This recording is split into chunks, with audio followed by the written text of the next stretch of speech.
2023년 3월 3일 넷플릭스에서 사이비 종교의 실체를 다룬 다큐멘터리 8부작 나는 신이다를 공개하여 연일 화제가 되고 있어. 예능, 드라마, 영화보다 비교적 화제성이 낮다고 평가되고 있는 다큐멘터리 장르임에도 불구하고 공개 일주일 만에 넷플릭스에서 통합 콘텐츠 랭킹 1위를 차지하며 대중들의 주목을 받고 있는데, 오늘은 그중 5부에서 6부에 나오는 종교단체인 아가동산에 대한 내용을 이야기해볼 거야. 아가동산의 교주인 김기수는 1940년 11월 부산에서 태어났어. 평범한 주부였던 그녀는 한때 사이비 종교에 몸담아 신앙생활을 하다가 1982년 경기도 이천군 일대에 4,000평의 땅을 매입해 아가동산을 만들어.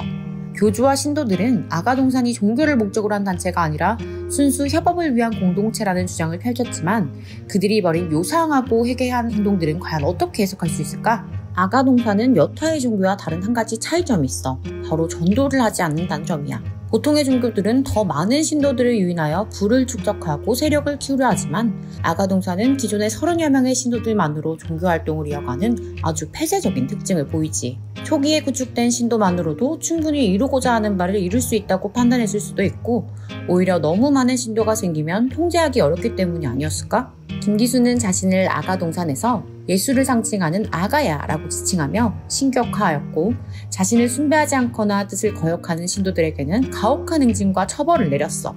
30여 명의 신도들은 모두 아가동산에서 함께 먹고 자고 일하며 모든 일상을 공유했어. 개인의 사생활과 최소한의 자유도 보장받지 못한 채 철저하게 통제된 삶을 살아야만 했지. 아가동산의 신도들은 교리에 따라 인정선, 정욕선, 무력선 세 가지가 금기되었는데, 가장 먼저 인정선은 가족에 대한 집착이야. 가족, 부부 사이에도 남녀로 구분되어 따로 잠을 자야 했고, 배우자를 칭하는 아내, 남편, 부모 자식 간의 아버지, 어머니, 아들, 딸이라는 호칭도 전혀 사용하지 못하게 했어.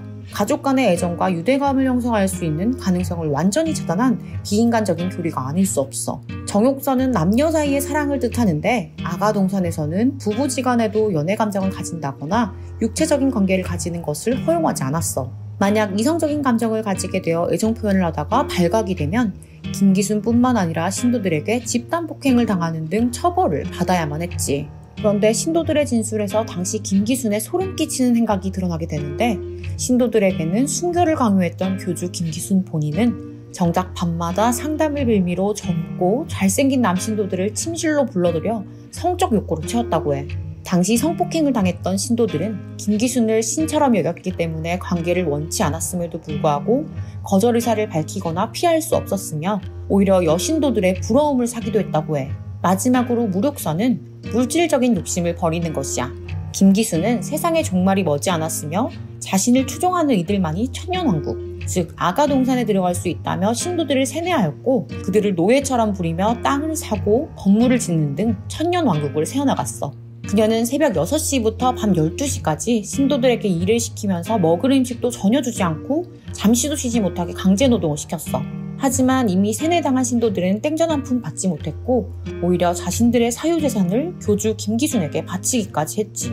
그렇게 승승장구하던 교주 김기순의 추악한 만행은 1996년 12월 피해를 당한 30여 명의 신도들이 검찰에 진정서를 내면서 세상에 밝혀지게 되었어. 그들만의 유토피아인 아가동산에서 벌어진 각종 감금, 폭행, 살인 등 위법 행위를 낱낱이 밝혔지. 진술 내용에 따르면 김기순과 신도들은 교주를 따르지 않는다는 이유로 무차별 구타를 가하여 결국 신도 3명을 죽음에 이르게 만들었고, 시체를 화장시키거나 암내장했다고 해. 살해당한 피해자 중에는 7살 어린아이도 있다고 하니 정말 안타깝기 짝이 없어.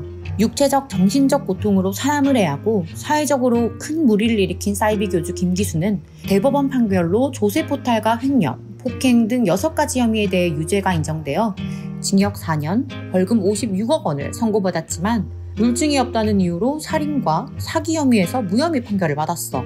이후 자유의 몸이 된 김기수는 아가동산으로 돌아갔지만 신도들이 점점 빠져나가 사실상 없어진 것이나 다름없었다고 해. 놀라운 사실은 김기순이 수익사업의 일환으로 설립했던 유명 대중가요 음반 유통회사인 신나라 레코드가 현재에도 아이돌 음반 판매와 팬사인회 등으로 아주 잘 나간다는 건데, 설립 이후 줄곧 김기순이 신나라 레코드의 회장직을 지키고 있다는 소식에 가수들의 음반을 주로 구매하는 아이돌 팬덤을 중심으로 불매 움직임이 일어나고 있어. 어디 구석에 찌끄러져서 아닥하고 살 것이지 지가 뭘 잘했다고 부를 누리며 뻔뻔하게 장사까지 하고 있는지 이거 참 뭐가 잘못돼도 한참 잘못된 거 아닙니까? 이 같은 사회적 문제가 다시는 반복되지 않도록 아가동산을 비롯한 각종 사이비 종교에 대한 강력한 단죄가 필요한 시점이야.